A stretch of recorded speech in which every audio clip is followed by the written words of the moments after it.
Good evening. Thank you for being with me. It's your boy Drew. Today I want to talk about the most important thing about being successful. And it's something that people do not talk about. And it is something you're either born with, but don't worry, you can improve on this particular thing. And basically it's called emotional intelligence. Okay? Now, this is the big secret on how to be successful. And don't worry, I'm introverted and I grew to have a better emotional intelligence. Now, let me start this off by letting you know that I was the shy kid in school. I could look back to my high school years. I could look back to my grade school years. I was very timid. In high school, I used to hide inside my fitted hat, wear it nice and low and be in there. And the man I am today, I can go up and approach almost anybody in public and strike a conversation with that person. And that is a powerful asset to have. I am not the best at it. I am still learning and growing in my emotional intelligence.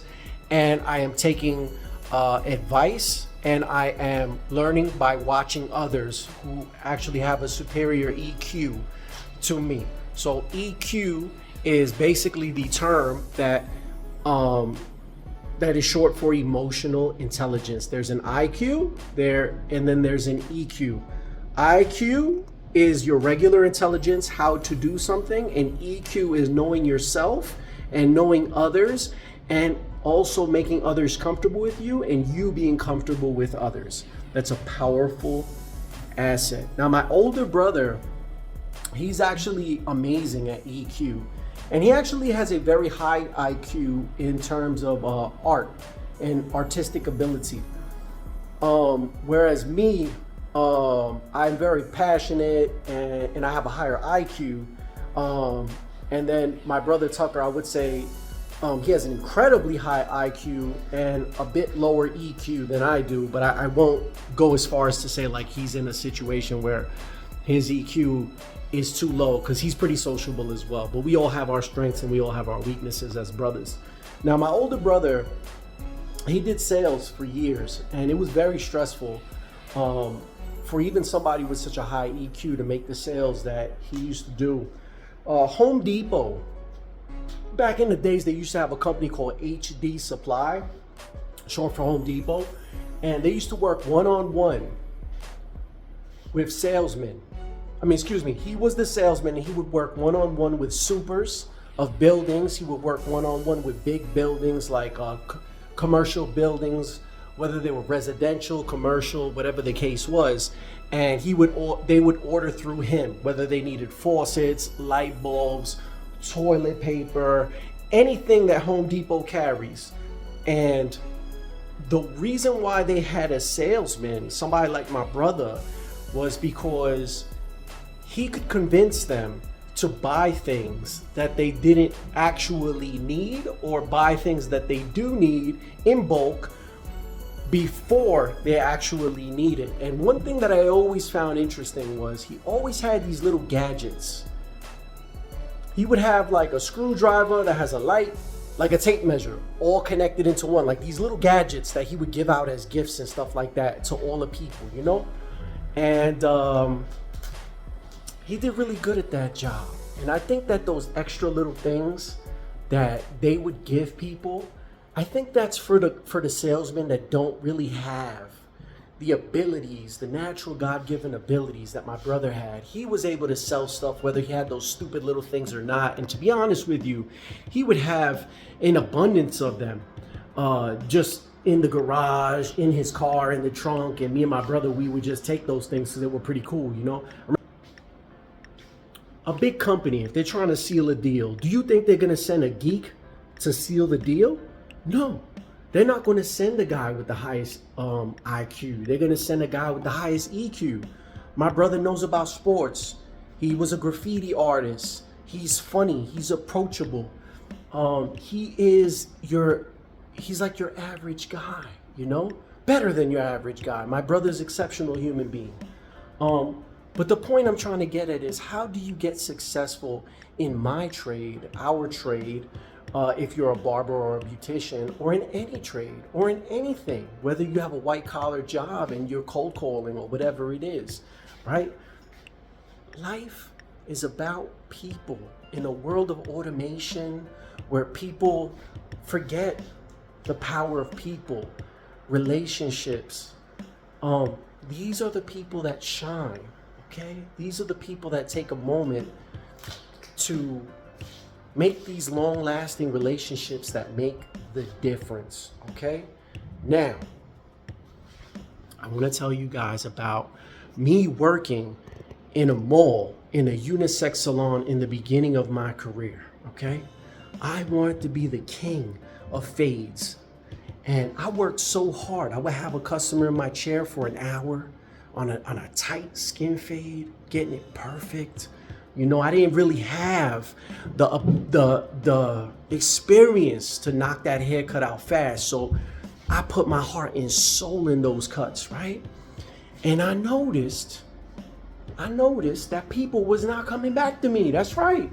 They were going to somebody next to me that gave them a half-ass cut and put no love into that whatsoever. And that hurt. I didn't understand what was going on, you know?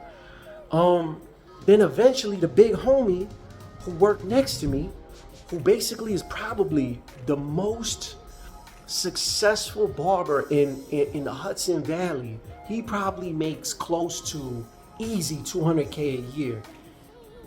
He pulled me to the side and gave me game. He said, your big problem is not your haircuts. Your big problem is you don't talk to anybody. You're robotic. It's uncomfortable. You say, hey, how you doing? What would you like? It's nice weather outside, and that's it. That's not human. That's corporate. And it's a shame too, because I'm not a corporate guy. I didn't know how to show that I was a human being first, you know, because I was timid. I was scared to talk to people, scared to get to know people. Very, very, very, very scared young man. And when he told me that, and I started simply with a checklist of very basic things that I would start the conversation with. Hi, my name is Andrew. You can call me Drew. What can I do for you today? Is this your first time here? May I have your name? You know, connect with people, you know?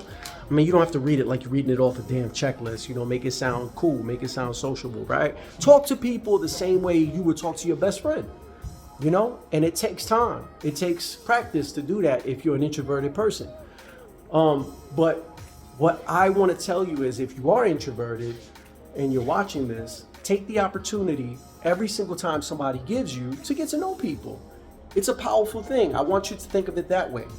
I would like to get to know this person, whether they're going to make money with me or not, whether they're going to be a customer with me or not. And it makes the difference of somebody feeling comfortable with you. There's thousands, tens of thousands of people you can make money with in any given area. So it doesn't matter if the person is not a standing customer. What you're concerned about is making a relationship. The next thing I want to talk about with you is this. I want to mention to you the power of names. So many people don't take the time to remember people's names. You meet someone 10 minutes later, you don't remember their name. Oh, it was that Spanish brother with the beard. It was the white guy who told funny jokes, right? No, that's not how you do things, okay? Because if you don't remember someone's name, it's disrespectful. And guess what? I had a lot of trouble remembering people's names. So what I did was, I would get a little notebook, and whatever conversation that I had with the person, that's right, I will write down the conversation, and I will write down the name. And if I couldn't have the time to write down the conversation, I will create a rhyme, you know? For instance, like, let's say I met a brother named Juan. Juan spends the money until it's gone. You know, I'll make like a little rhyme about it, you know, or whatever it is, and it'll stick to the person. And You want to have as many things to stick to your memory as possible. You know what I mean? That's very important. I remember this one time I was in Walmart and this one customer had told me they were going to bring me a Nintendo, an 8-bit Nintendo. We had this conversation, and then the guy, I hadn't seen him for months, right? I saw him in Walmart, and it was Christmas time, ironically, and I approached him and I called him by his name. And he was blown away by that because he had only sat with me maybe one time, twice, possibly, I think only one time though. And he felt embarrassed that he never returned with the Nintendo. And he told me, he said, oh, I'm gonna bring the Nintendo. I said, I don't need the Nintendo, brother. I don't even have time to play it. I'm basically calling you out because I wanna wish you a wonderful holiday for your family. And that's it. And guess what? He came back. And you know what? He never brought the Nintendo. I don't care about the Nintendo, but he felt connected with me because I took the time to remember him. I had another situation where I worked in a 38-chair salon and barbershop, and this one customer sat in my chair. I talked to him and I said, hey man, what's your name, brother? And he said, no one's ever asked me that before. I said, okay, no big deal, you know. And I said, can I ask you, how long have you been coming to this salon? And he said, I've been coming here for 10 years. So I said, 10 years you've been coming to this place and nobody ever asked you your name before? And he said, no. No one ever cared. Okay? I grabbed that customer. That customer was my customer. Funny thing is, he actually did sit in somebody else's chair one more time. And when I walked in, all I did was pat him on the shoulder and give him a thumbs up and give him a wink like I'm happy to see you. Didn't say a word then. Didn't say a word. And I went back to my station because I also don't want trouble with the people I work with. I don't want them to think that I'm trying to take their customers, right? And he comes up to me and goes, yo, Drew, how you been, man? It's good to see you. I didn't think you were working. I don't know if that was true. I don't know if that was the case, but after he saw me, he always requested me. Remember, it was a 38-chair barbershop salon, so he finally started requesting me, right? But anyway, EQ is very hard. You know, I recommend that you go up to people that make you nervous and you start conversations with them and you talk to them. Because the reality is, the most uncomfortable people that you talk to are the ones that you're going to grow the most, right? So usually that's the opposite sex, right? So if you're a guy and you find a woman incredibly attractive, talk to her. Go right over and talk to her. Treat her like you would treat any other guy that you would talk to. And for ladies, talk to any guy. You find the gentleman handsome, you find the gentleman intimidating, maybe they look dangerous, leather jacket, all that stuff, whatever, talk to them. You will find, more than not, that they're pleasant to speak to. And every time you do that, you're increasing your EQ, right? So it's one thing to not sincerely care about people and just to know how to talk to people to make money, but it's even more beautiful if you sincerely enjoy talking to people, you know? Like, that's a different level that hits different. So hopefully for you, you actually like people and it becomes easier and easier and you can appreciate people more and more. That would be an amazing thing, right? So I know so many people in this particular game, right? Because people are sitting down 30 minutes, 45 minutes, 15 minutes. 15 minutes is a long time without saying something to somebody. And it's a great opportunity to get to know somebody. And so much time gets wasted, you know? So much time gets wasted and it's a small world, and just getting one customer could be a 15-year investment just for making yourself a little bit uncomfortable at first to later on build an amazing relationship with the person.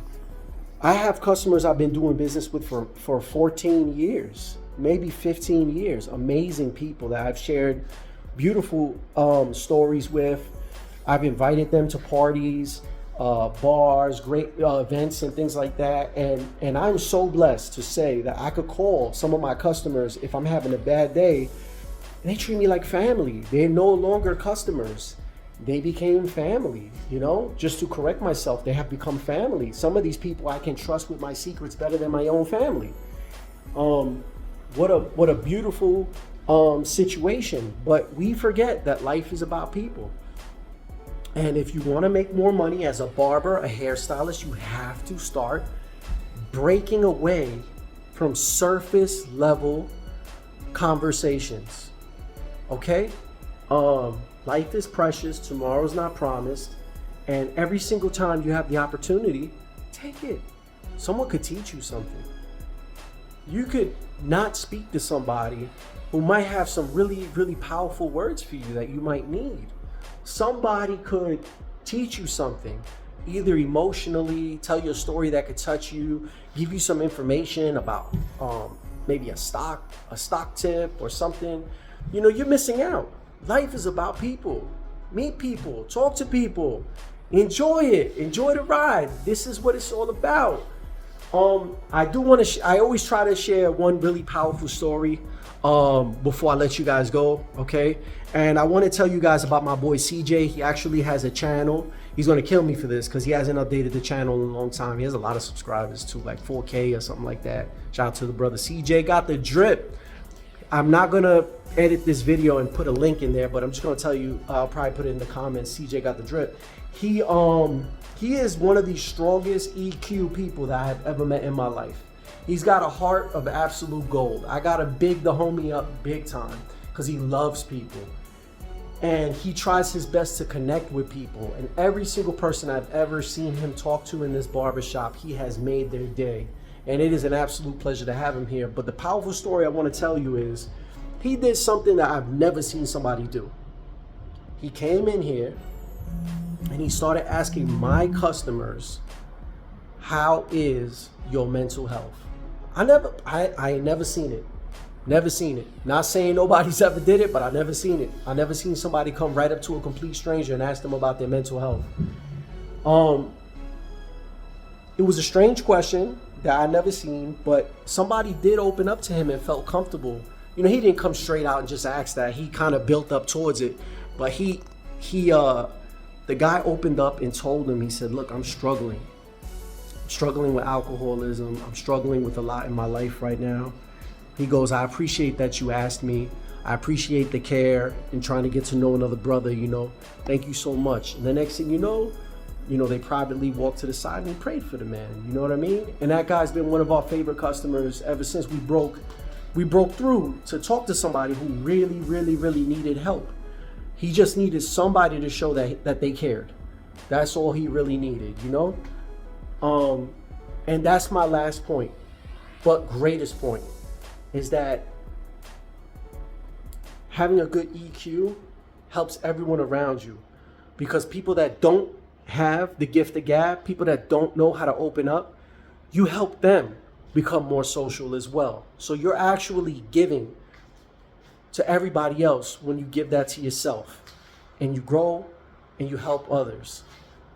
And it gives them the courage to want to talk to somebody else. Because now this brother that's dealing with alcohol, you know, he could probably approach somebody else and maybe pull the same thing and help somebody else out. He saw how effective it truly was. So there you go. I know plenty of barbers. I know plenty of people who can't do their job well whatsoever. But people still sit with them. They choose them over people who can do the job much better. There's that element of being a person. There's that connection. Success is a team sport. You want to get somewhere, you get a squad, you get a team, right? Don't do it by yourself. Find a community that connects and take it from there. I don't care if you like, subscribe, or share the video. I just want you to move in the direction that you need to move to get successful and to be a blessing to your community. I'm out. I just wanted to say this one extra thing about the 38 chair barbershop, if I didn't make it clear. Where I worked, right, it was like an endless stream of customers for many, many years in northern Westchester, right? They didn't really have the official barbers that could do like the ethnic style cuts, like the tight fades and all that. mostly like it was a different culture, like traditional white American culture, where people would all do high and tight fades, and a lot of people wouldn't blend the lines out. It would be a little scissor chop on top, and everything would be real high because it was faster. You could knock people out the chair quicker, and people had never seen, like the intricate work that, the hood barbers do, right? So they thought that the gravy train was going to be there forever. And that's one of the reasons, like the average haircut in that 38 chair shop was about 10 to 15 minutes, right? So when I came out there, not only did I come through and work on my EQ, where people were being taken advantage of in the mindset of these people are replaceable. For every customer that I rush through, I could get another customer. These people could be replaced with the next customer. It was a never-ending stream of customers. But when I started building those relationships, and around that time, people from the Bronx, Brooklyn, Queens, Manhattan were moving up to Westchester. And with that being said, they wanted urban style cuts. And people who lived up here was learning about the new cuts, the new styles that were coming out. Tapers were getting hot at that time. And these old dogs, they didn't know new tricks, and they didn't want to learn new tricks. So they eventually got swallowed up by the changes that took place. And with all of that being said, right? Out of 38 chairs, nobody's going to ask you your name. Nobody's going to give you that bedside manner. That's where your boy shine, right? So people are not replaceable. People are unique individuals. So I just want to make that clear about the 38 chair shop. Why 38? The number 38 is crazy. Like, to have a shop with 38 chairs and somebody goes somewhere for 10 years and nobody knows who they are. You got to cherish your customers because it's a competitive market, and you have to stand out with your quality and the person that you are. So that's what I wanted to say. I wanted to add that to the video. Peace, guys.